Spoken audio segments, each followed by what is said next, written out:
अली खानवरती मुंबईमध्ये हल्ला करण्यात आलाय। त्याच्या घरात घुसून चोराने त्याच्यावरती हल्ला केलाय आणि त्यामुळे मुंबई पोलीस आता ऍक्शन मोड वरती आलेली आहे। हल्लेखोराला पकडण्यासाठी पोलिसांची 15 पथकं सध्या तैनात आहेत आणि ती आता टीम तपासासाठी रवाना झाली आहे।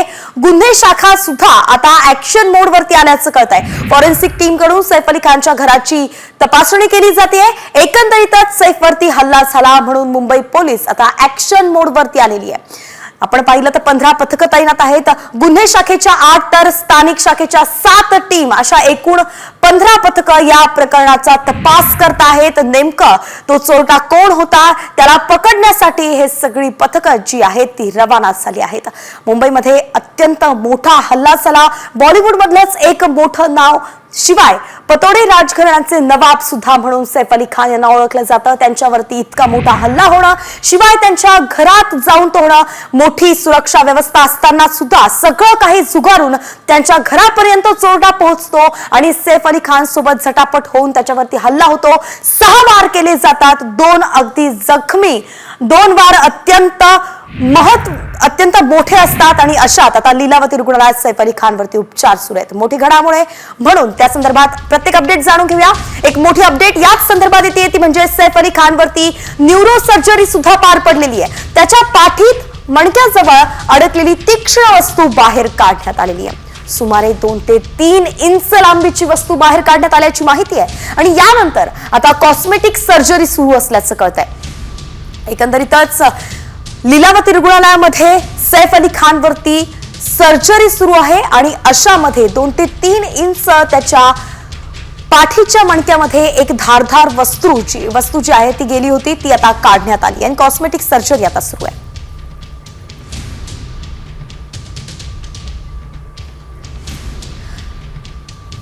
आणि अजून एक मोठी बातमी सध्या समोर येते। सारा अली खान लीलावतीमध्ये सध्या पोहोचले आहे। सारा अली खान आणि इब्राहिम हे दोघे सुद्धा सैफ अली खान यांचे मुलं आहेत आणि हे दोघं सुद्धा आता लीलावती रुग्णालयात दाखल झाले आहेत। दोघांकडून सुद्धा आपल्या वडिलांच्या प्रकृतीची विचारपूस केली जाते। खरं तर रात्रीपासूनच करिश्मा कपूर असेल, करीना कपूर असेल या दोघी सुद्धा लीलावती रुग्णालयात आहेत आणि आता सारा अली खान आणि इब्राहिम सुद्धा दोघे सुद्धा लीलावती रुग्णालयात पोहोचले आहेत। खरं पाहिलं तर सैफ अली खानवरती जेव्हा हल्ला झाला त्यावेळी करीना कपूर आणि तिचे दोन्ही मुलं सुद्धा जे आहेत ते तैमूर आणि जय हे दोघं सुद्धा घरात नव्हते, हे तिघे सुद्धा घरात नव्हते म्हणून मोठा अनर्थ टळलेला आहे।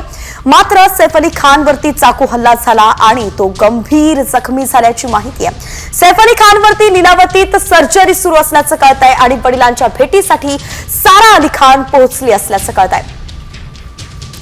दरम्यान अजून एक मोठी अपडेट समोर येते। सैफ वरती हल्ल्यानंतरचा व्हिडिओ सुद्धा साम टीव्हीच्या हाती लागलेला आहे। हल्ल्यानंतरच्या व्हिडिओत करीना दिसतेय।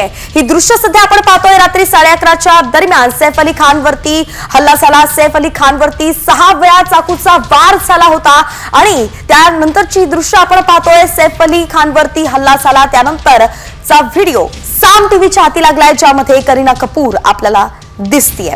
रात्री 1:30च्या सुमारास सैफ अली खानवरती हल्ला झाला होता आणि त्यानंतर 3:30च्या सुमारास त्याला लीलावती रुग्णालयात दाखल करण्यात आलं होतं आणि आता सैफ अली खानवरती सध्या सर्जरी पार पडतीये। एक सर्जरी झाली आहे ज्यातून धारदार शस्त्र बाहेर काढण्यात आलंय। आता कॉस्मेटिक सर्जरी पार पडतीये। तर शिवाय दया नायक कडून सैफ अली खानच्या घरी तपासणी सुरू असल्याचं कळतंय।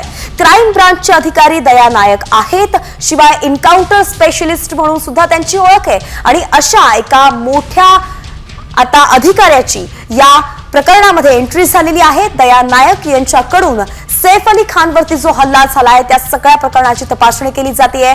सैफ अली खानच्या घरी दया नायक पोहोचले आहेत आणि तिथे तपासणी करतायत। काही पुरावे सापडतायत का, क्ल्यू सापडतायत का याचा ते तपास घेत आहेत। तर सैफ करीनाच्या घरात शिरलेल्या चोराकडून चाकू हल्ला करण्यात आला आणि यात सैफ जखमी झालाय। सैफवरती चोराकडून 6 वेळा चाकूने वार करण्यात आले। सैफच्या मानेवरती आणि हातावरती वार झाल्याची माहिती आहे। शिवाय सैफला गंभीर जखम झाली आहे। पाठीच्या कण्याजवळ सुद्धा एक जखम असल्याचं कळतंय। सैफच्या मानेला 10 सेंटीमीटरची जखम झाल्याची माहिती देण्यात आलेली आहे। तर मध्यरात्री 3:30च्या सुमारास या हल्ल्यानंतर लीलावती रुग्णालयात सैफ अली खानला दाखल करण्यात आलं। त्याच्या शरीरावरती एकूण 6 जखमा आहेत, त्यातल्या 2 जखमा खोलवरती गेलेल्या आहेत। न्यूरोसर्जन नितीन डांगे यांच्याकडून सैफवरती सर्जरी करण्यात आली आणि धारदार शस्त्र जे ते बाहेर काढण्यात आलं। त्यांच्यासोबत कॉस्मेटिक सर्जन लीना जैन आणि भूलतज्ञ निशा गांधी सुद्धा सर्जरीत सहभागी आहेत। आता कॉस्मेटिक सर्जरी सध्या सुरू असल्याची माहिती आहे। तर करीना कपूर आणि मुलं तैमूर आणि जय हे तिघे सुद्धा सुरक्षित आहेत, कारण की हल्ला झाला त्यावेळी हे तिघेही घरामध्ये नव्हते। एकंदरीतच मोठा हल्ला झालेला आहे। मुंबईची सुरक्षा वाऱ्यावरती आहे का असाच प्रश्न या हल्ल्यानंतर विचारला जातोय, कारण सैफ अली खानवरती त्याच्या बांद्रे इथल्या हाय प्रोफाईल एरियात जाऊन हल्ला करण्यात आला, घरात जाऊन हल्ला करण्यात आला। याच एरियामध्ये सलमान खानला सुद्धा वारंवार धमकी दिली गेली, त्याच्या घरावरती गोळीबार करण्यात आला आणि म्हणून त्याला घराला अखेर बुलेट प्रूफ काचा सुद्धा लावण्यात आला। याच भागामध्ये, वांद्र्याच्या याच भागामध्ये अजित पवारांच्या राष्ट्रवादीचे नेते बाबा सिद्दीकी यांची सुद्धा भर रस्त्यात गोळ्या झाडून हत्या करण्यात आली होती। वांद्रे सारख्या हाय प्रोफाईल एरियात ह्या संपूर्ण घटना घडतायत। तर दुसरीकडे शाहरुख खानला सुद्धा धमकी देण्यात आली होती आणि अभिषेक घोसाळकर यांची सुद्धा फेसबुक लाईव्ह सुरू असताना गोळ्या झाडून हत्या करण्यात आली होती।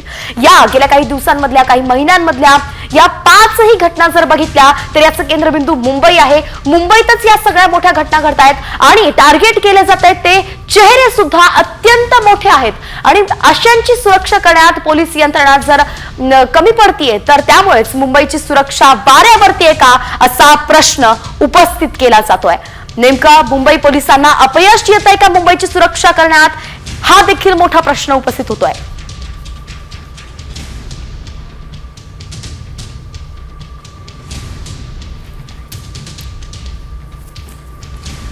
तर मुंबईची कायदा आणि सुव्यवस्था ढासळली असल्याची प्रतिक्रिया यावरती शरद पवार यांनी दिली आहे। वांद्रेमध्येच एका मोठ्या नेत्याचा सुद्धा असाच हत्या झाली होती असं शरद पवार म्हणाले आहेत। नेमकं शरद पवार काय म्हणाले आपण ऐकूया।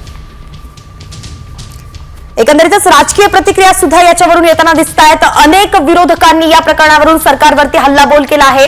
शरद पवार यांनी कायदा सुव्यवस्थेचा प्रश्न उपस्थित केला आहे, तर संजय राऊत, ठाकरे गटाचे खासदार संजय राऊत यांनी सुद्धा हाच प्रश्न उपस्थित केला आहे।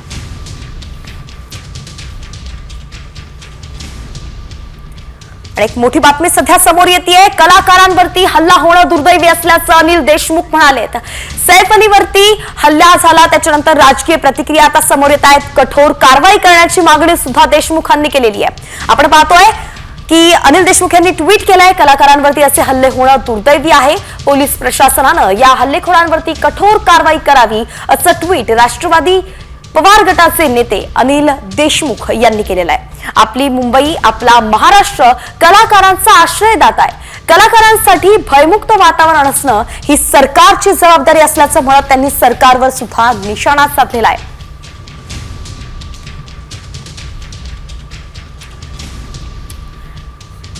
तर दरम्यान या संपूर्ण प्रकरणावरती अतुल लोंढे यांनी सुद्धा प्रतिक्रिया दिली आहे। राज्यात कोणी सेफ नसल्याचं ते म्हणाले आहेत। काँग्रेस नेते अतुल लोंढेंनी यावरून फडणवीसांवरती निशाणा साधलाय। मोठी लोक सेफ नाहीत, सर्वसामान्यांचं काय होणार असा सवाल सुद्धा अतुल लोंढेंनी उपस्थित केलाय। जर मुंबई सारख्या शहरामध्ये घरांना बुलेट प्रूफ काचा लावावा लागत असतील, 12व्या माळ्यावर घुसून अटॅक होत असतील, महिलांवरच्या शोषणाच्या केसेस सातत्यानं वाढत असतील, तर मग हे गृहमंत्रालयाचं, गृहमंत्र्यांचं, मुख्यमंत्र्यांचं अपयश नाही तर मग कोणाचं अपयश आहे? नैतिकतेच्या याच्यावर राजीनामा देण्याचं संस्कृती, प्रशासनाला जबाबदारी करण्याचं संस्कृती कधीचीच संपली आहे महाराष्ट्रामध्ये। एकंदरीतच राजकीय प्रतिक्रिया यावरती उमटतायत। सैफच्या घरी काम करणाऱ्यांची चौकशी सुरू असल्याची ही मोठी बातमी आता समोर येते आहे। सैफच्या घरी सध्या फ्लोर पॉलिशिंगचं काम सुरू आहे। 2 दिवसांपासून हे काम सुरू आहे, त्यामुळे त्याच्या घरी काही नवीन कामगार सुद्धा आलेले आहेत। फ्लोर पॉलिशिंग करणाऱ्यांची चौकशी आता पोलिसांकडून केली जाते, कारण पोलिसांना संशय आहे की सैफच्या घरामध्ये एक व्यक्ती असा घुसतो, हल्ला करून पळूनही जातो, त्यामुळे आतून त्याला कोणी मदत केली आहे का असा मोठा संशय सध्या उपस्थित केला जातोय। नेमका सैफ अली खानचा दुश्मन कोण आहे असाही सुद्धा सवाल उपस्थित केला जातोय। म्हणून 2 दिवसांपासून त्याच्या घरात जे फ्लोर पॉलिशिंगचं काम सुरू आहे त्या कर्मचाऱ्यांची सुद्धा आता तपासणी पोलीस करतायत। दरम्यान खासदार संजय राऊत यांनी सुद्धा राज्यात कायदा आणि सुव्यवस्था राहिली नाही असा थेट आरोप केलेला आहे. बीड ते मुंबईपर्यंत कायदा सुव्यवस्था नाही असं वक्तव्य ठाकरे गटाचे खासदार संजय राऊत यांनी केलेलं आहे आणि त्यांनी सरकारवरती निशाणा साधलाय.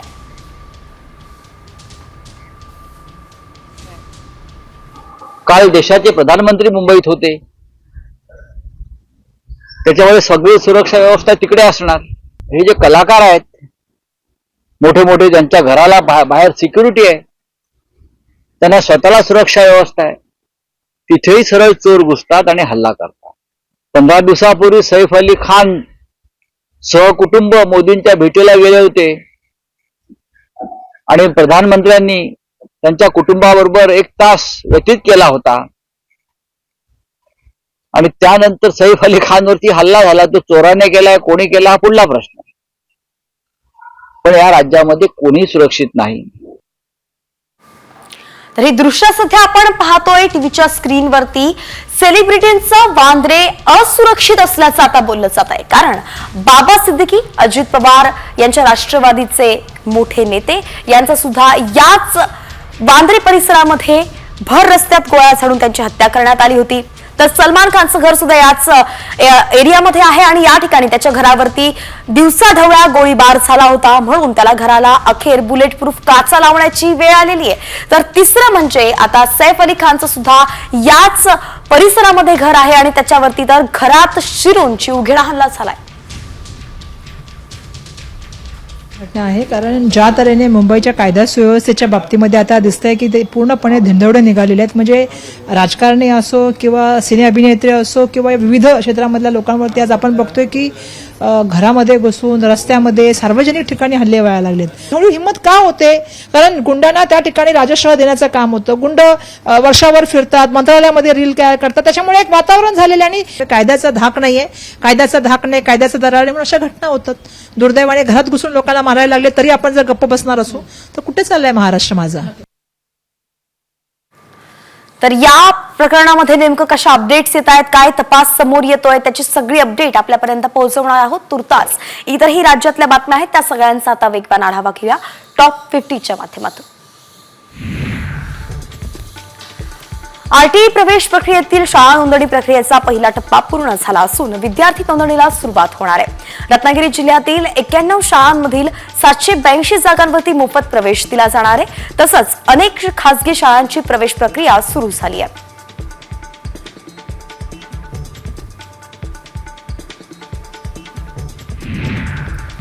नवी मुंबई शहरात मागील काही दिवसांपासून विकास कामांमुळे धुलीकणांचं प्रमाण मोठ्या प्रमाणात वाढलंय. ठाणे बेलापूर औद्योगिक वसाहतीमध्ये धुलीकणांबरोबरच कारखान्यांमधील उग्र वासामुळे श्वास घेण्यास नागरिकांना त्रास होतोय. यामुळे नवी मुंबई महापालिका ऍक्शन मोडवरती आली आहे. मशीद बंदर इथल्या पी डिमेलो मार्गाला जोडणाऱ्या 154 वर्ष जुन्या कर्नाक पुलाच्या पुनर्बांधणीच्या कामाला आता वेग आलाय.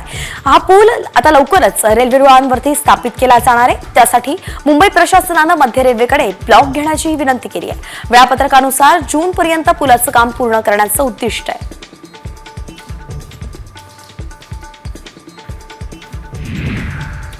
भायखळ्यातील राणीच्या बागेत पार्किंग शुल्कात थेट 4 पट वाढ करण्याचा निर्णय पालिका प्रशासनानं घेतलाय. 4 चाकी वाहनांना 20 रुपयांऐवजी 80 रुपये तर दुचाकी स्वारांना 10 रुपयांऐवजी 30 रुपये मोजावे लागणार असल्यानं राणीबाग महागली आहे.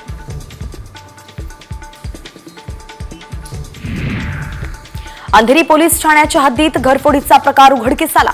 या प्रकरणी सोनाली चैंबळ यांनी अंधेरी पोलीस ठाण्यामध्ये तक्रार दिल्यानंतर पोलिसांनी गुन्हा नोंदवून 2 आरोपींना विरार पालघर इथून अटक केलेली आहे. पोलिसांनी आरोपींकडून मुद्देमालही हस्तगत केलाय.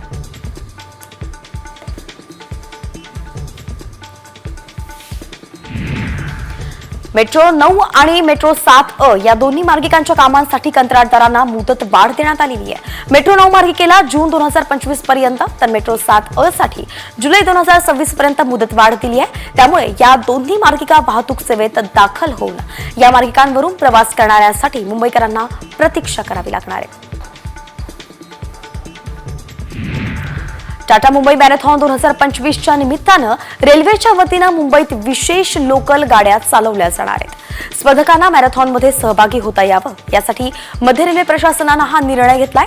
19 जानेवारीला मध्य आणि हार्बर रेल्वे मार्गावरती विशेष उपनगरीय लोकल ट्रेन चालवल्या जातील.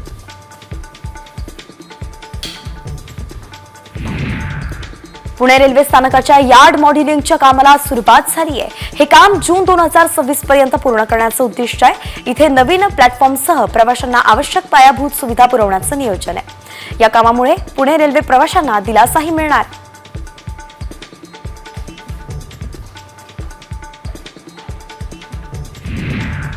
धगधग गर्ल माधुरी दीक्षितनं संक्रांतीच्या मुहूर्तावरती नवीन आलिशान अशी सुपर कार खरेदी केली आहे. माधुरी दीक्षित आणि तिचे पती श्रीराम नेने यांनी फेरारी 296 GT ही महागडी आलिशान कार खरेदी केली आहे. सध्या माधुरीच्या या कारची प्रचंड चर्चा आहे.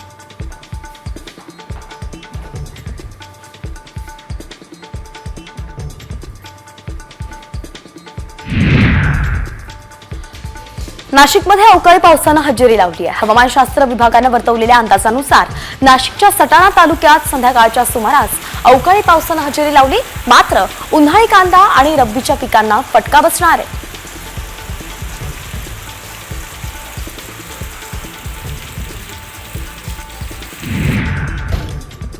लासलगावच्या बाजारपेठेत कांद्याचे दर घसरत असताना मुंबईत मात्र कांदा अजूनही 50 रुपये किलो दरानं मिळतोय. मध्यस्थांची साखळी आणि नफेखोरीमुळे मुंबईत कांदा महाग मिळतोय. मुंबईपासून 300 किलोमीटर पर्यंत असणाऱ्या लासलगाव बाजार समितीत मात्र शेतकऱ्यांना कांदा सर्वसाधारण 20 रुपये किलो दर इतका मिळतोय.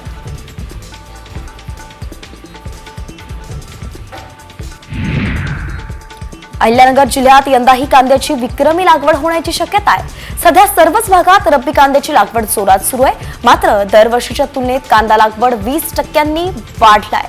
मे जूनच्या काळात कांदा दर कसा राहील याकडेही शेतकऱ्यांचं लक्ष राहणार आहे.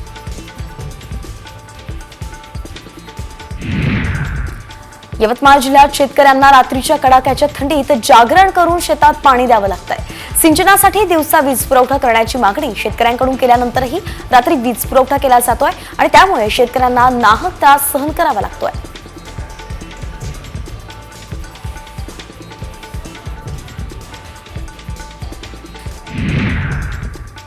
नागपुरात नायलॉन मांजानं नागरिकांसहच मुक्या पशुपक्ष्यांनाही दुखापत झाल्याचं समोर आलंय. विविध ठिकाणी सुमारे 15 पेक्षा जास्त पक्षी जखमी झाले आहेत. यातील काही पक्ष्यांवरती शस्त्रक्रिया करण्यात आली.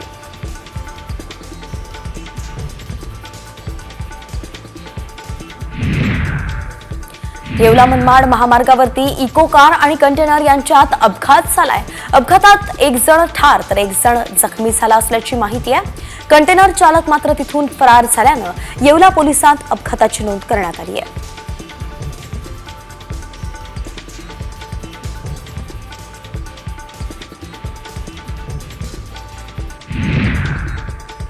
बुलढाण्यात एका शेतकऱ्यानं गायीनं जन्माला घातलेल्या वासराचा अर्थात सर्जाचा पहिला वाढदिवस धूमधडाक्यात साजरा केलाय. केक कापून संपूर्ण गावाला गोड जेवण सुद्धा त्यांनी घातलंय.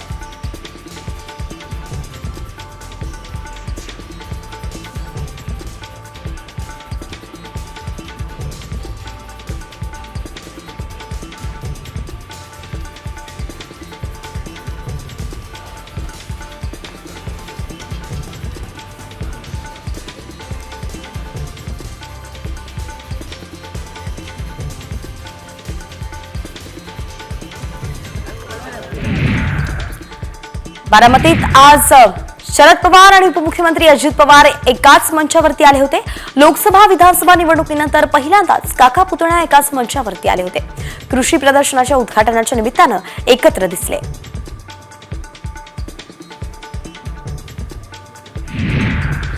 तर बारामतीच्या याच कार्यक्रमात आणखी एक वेगळं चित्रही पाहायला मिळालं. नणंद आणि भाऊचे एकमेकांच्या शेजारी बसलेल्या दिसल्या. अजित पवारांच्या पत्नी सुनेत्रा पवार आणि सुप्रिया सुळे एकमेकांच्या शेजारी बसल्या होत्या. लोकसभा निवडणुकीत सुप्रिया सुळे आणि सुनेत्रा पवार एकमेकांच्या विरोधात लढल्या होत्या.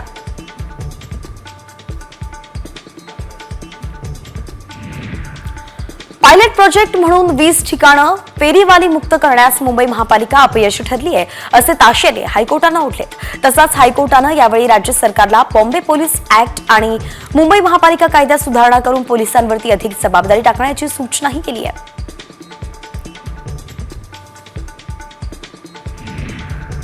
मुंबईत पेट्रोल आणि डिझेल गाड्यांवरती बंदी येण्याची शक्यता आहे. वायू प्रदूषण रोखण्यासाठी डिझेल हा निर्णय घेणं उचित होईल का अशी विचारणा मुंबई हायकोर्टानं सरकारला केली आहे. या संदर्भात अभ्यास करण्यासाठी 15 दिवसांत तज्ज्ञांची समिती स्थापन करण्याचेही आदेश आहेत.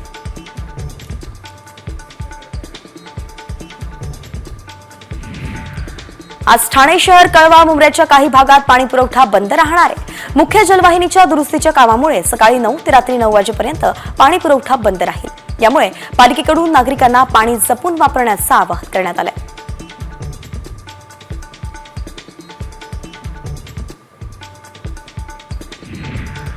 लाडकी बहीण योजना मतदारांना आमिष दाखवण्यासाठी नाही तर महिला सशक्तीकरणासाठी आहे असं उत्तर राज्य सरकारनं दिलंय. या योजनेसह राज्य शासनाच्या मोफत योजनांविरोधात दाखल याचिकेवरती कोर्टात सुनावणी झाली आहे. यावेळी राज्य शासनाकडून उच्च न्यायालयात जबाबही दाखल करण्यात आलाय.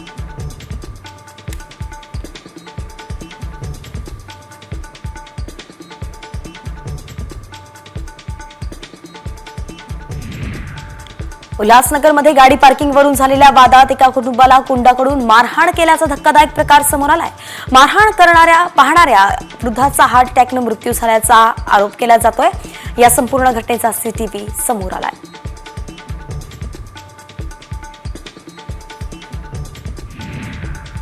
कोस्टल रोड विस्तारात मरीन ड्राईव्ह ते बांद्रे वरळी सीलिंगच्या दिशेनं जाण्यासाठी शेवटचा गर्डर जोडण्याचं काम पूर्ण झालंय. हा टप्पा येत्या प्रजासत्ताक दिनी म्हणजेच 26 जानेवारीला वाहन चालकांसाठी खुला करण्यात येईल.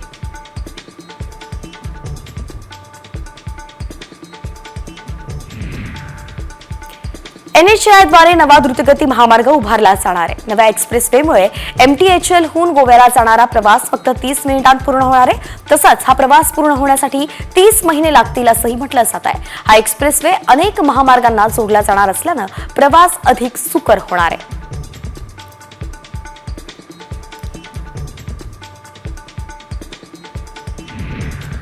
अमरावतीमधून मुंबई आणि पुण्याला जाण्यासाठी वंदे भारत ट्रेन लवकरच धावणार आहे. याबाबतचा प्रस्ताव मध्य रेल्वेकडून केंद्राकडे मंजुरीसाठी पाठवण्यात आलाय. वंदे भारतमुळे विदर्भ आणि उत्तर महाराष्ट्रातील नागरिकांना याचा फायदा होणार असून त्यांचा प्रवास सुसाट होणार आहे.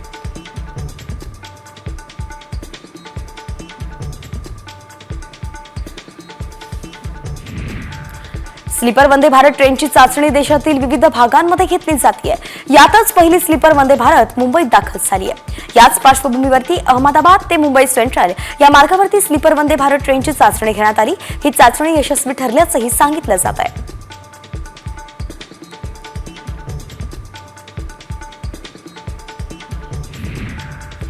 सैफ अली खानच्या मुंबईतल्या राहत्या घरात त्याच्यावरती चाकू हल्ला झालाय. हल्ल्यात सैफच्या मानेला आणि हाताला गंभीर दुखापत झाली आहे. त्याला तातडीनं रुग्णालयात नेण्यात आलं.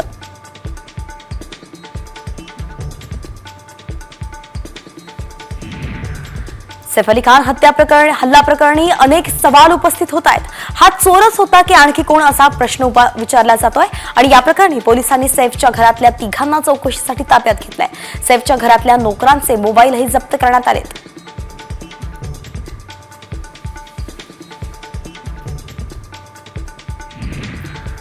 सैफ अली खानवरती झालेल्या हल्ल्यामुळे मुंबईची सुरक्षा वाऱ्यावरती आहे का असा सवालही उपस्थित होतोय. राष्ट्रवादीचे नेते बाबा सिद्दीकींची हत्या झाली होती. अभिनेता सलमान खानला, किंग खानला, शाहरुख खानला ही धमकी दिली होती.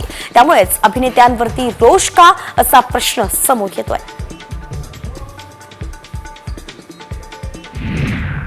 आणि बुलेटिनमध्ये एक मोठी बातमी सध्या समोर येते. सैफ अली खानवरती शस्त्रक्रिया पूर्ण झालेली आहे. मणक्याजवळ खुपसलेली तीक्ष्ण वस्तू बाहेर काढण्यात आल्याचं कळत आहे. सैफ अली खान धोक्याबाहेर असून आयसीयू मध्ये त्याला दाखल करण्यात आलंय. आयसीयू मध्ये सैफ अली खान डॉक्टर्सच्या निगराणीखाली सध्या आहे. आणि मोठी बातमी समोर येते की सध्या सैफ अली खान हा सेफ आहे. गिरीश कांबळे आपले प्रतिनिधी आपल्यासोबत जोडले गेलेत. गिरीश, अत्यंत मोठी अपडेट ही आहे. सैफ अली खानच्या प्रकृती संदर्भात नेमकं काय सविस्तर अपडेट आपण सांगाल?